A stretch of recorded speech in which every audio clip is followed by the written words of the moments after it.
Olha, eu confesso que eu até nem gostaria de tocar nesse assunto hoje aqui com vocês, mas o fato é que as informações e as contra-informações estão cada vez mais desencontradas e acho que vale a pena esclarecer um pouquinho a respeito do que acontece.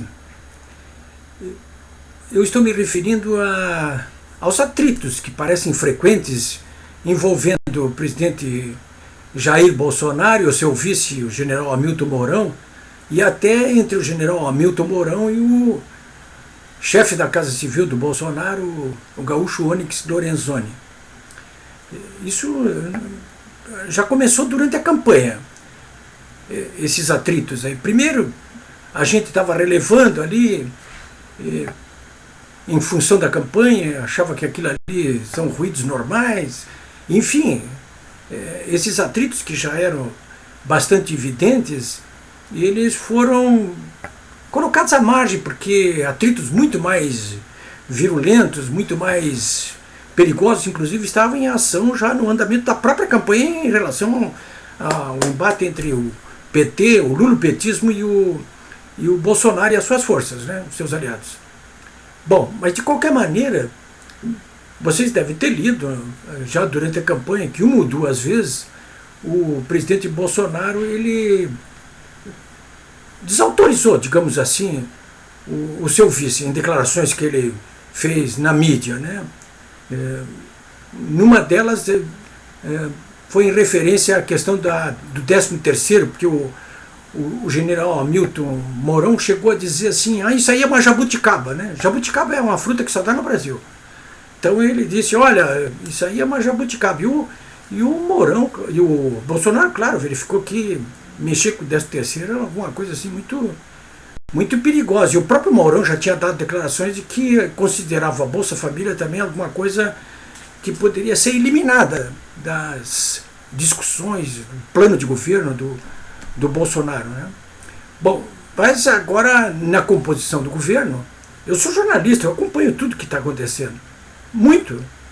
E um pouco antes de ser montado o gabinete de transição em Brasília, no Centro Cultural Banco do Brasil, o general Mourão, em várias entrevistas, chegou a dizer, olha, eu vou ser uma espécie de...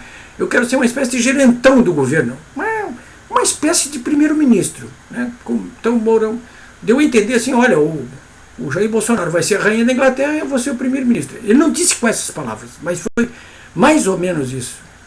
E, bom, ao fim e ao cabo, o que ocorre? Ocorre que o Onyx Lorenzoni aqui encarnou esse papel de primeiro-ministro na sua condição de ministro-chefe da Casa Civil. Porque a Casa Civil, eu já fui chefe da Casa Civil aqui no Rio Grande do Sul e sei bem que esse posto, do ponto de vista político dentro do governo, é o posto mais importante. Se o chefe da Casa Civil se conduz bem ali naquela função, ele pode, inclusive, acabar virando candidato a governador e governador, né? Isso raramente tem acontecido, porque os presidentes, quando percebem que seus chefes da Casa Civil são muito poderosos, eles tratam de desautorizá-los ou tirá-los, até substituí-los por outros.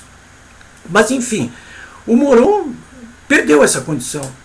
Ele se postou também em relação a grupos que ele poderia agregar ou dirigir ali como vice-presidente, porque ele disse que não quer ser um vice-presidente decorativo. Bom, mas o fato é o seguinte, que o Bolsonaro já nomeou os 22 ministros e não passou função de espécie nenhuma pro Hamilton Mourão, né? E o Hamilton Mourão, ele está insatisfeito, evidente, a gente nota isso pelas entrevistas dele. Ele é um homem muito inteligente, muito habilidoso, sabe colocar muito bem as palavras no seu devido lugar, sabe recuar quando é necessário. É um general 4 estrelas, não é bobo não, pelo contrário, né? É dos mais preparados ali que tem nesse grupo de generais no governo do Bolsonaro, né? Não é por acaso que chegou ali a ser candidato a vice-presidente também. Mas, enfim, ele tem dado algumas declarações assim, principalmente em relação a esse caso agora do Flávio Bolsonaro, do filho do Bolsonaro. Ele tem que dar explicações.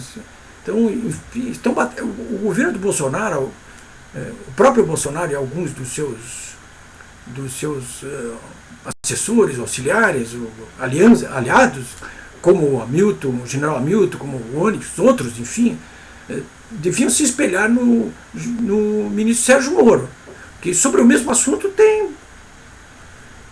dado uma de advogado, né? As partes que falem, né? É isso, as partes que falem. Eu sei que muitos de vocês que estão me vendo, me ouvindo aqui, até podem não gostar do que eu estou dizendo aqui, mas acho importante que nós tenhamos uma posição esclarecida a respeito disso aí, né? Porque, principalmente em relação... Eu estou falando sobre a questão dos atritos, né? Vamos ficar nessa questão dos atritos. Eu vou falar sobre esse caso do Bolsonaro outra vez, do Flávio Bolsonaro. Bom, mas enfim, o Mourão, então, o general Mourão, agora está praticamente sem função no governo. Eu trabalhei aqui no Rio Grande do Sul, eu era chefe da Casa Civil e o governador era o Alceu Colares, e o Alceu Colares costumava dizer, olha, tem que dar alguma função para vice, porque vice, se não tem função nenhuma, conspira contra o titular. O próprio Colares teve uma experiência ruim na prefeitura de Porto Alegre, quando o seu vice, o Glênio Pérez, conspirava abertamente contra ele, né? O Glênio Pérez morreu, inclusive, logo no início do mandato ali, não sei se de tanto que se incomodou, inclusive, com o próprio Colares, que nem gabinete deu para o vice, né? E quando ele foi governador, ele escolheu o vice dele, João Gilberto Lucas Coelho, para secretário de Ciência e Tecnologia, encheu ele de função, né? O Lula também. O Zé de Alencar era vice-presidente dele, o que ele fez? Tocou ele para o Ministério da Defesa. Bastante ocupação para ele lá. Ele pensava a mesma coisa. Vice desocupado, olha, acaba virando um Itamar Franco. Vocês viram como o Itamar conspirou contra a Dilma até derrubá-la, né? Ficou ali. O Café Filho com o Getúlio Vargas, ele conspirou tanto quanto pôde e acabou junto com os aliados dele levando o Getúlio ao suicídio para assumir a presidência. E assumiu. Acabou derrubado, né? Também logo em seguida. Enfim, temos vários exemplos aí na República, né? Logo depois dele, o Juscelino Kubitschek, eleito também, o vice dele era o João Goulart. O João Goulart até que era companheiro de chapa dele, o João Goulart era bem, e o Juscelino era muito habilidoso, dava tudo que o Jango pedia. Mas depois o Jango se elegeu numa chapa com o Jânio Quadros, né, que era adversário. Naquela época o vice-presidente podia ser eleito separadamente do presidente. Então o candidato a vice do Jânio, que era o Milton Campos, perdeu. Ganhou o Jango, que era o candidato junto com o Marechal Lott. O Marechal Lott, candidato a presidente, perdeu, o Jango ganhou. O Jânio ganhou e o vice dele, o Milton Campos, perdeu. Então o Jango, desde o primeiro dia que esteve na vice-presidência junto com o Jânio, não parou de conspirar. Até que o Jânio caiu também, e ele assumiu. E depois caiu também.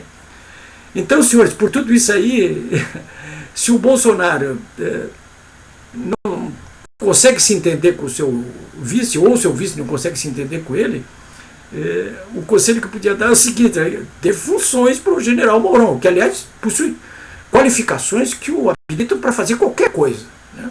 Qualquer coisa. É um homem habilitado para fazer, tem conhecimento para qualquer coisa. É um patriota, né?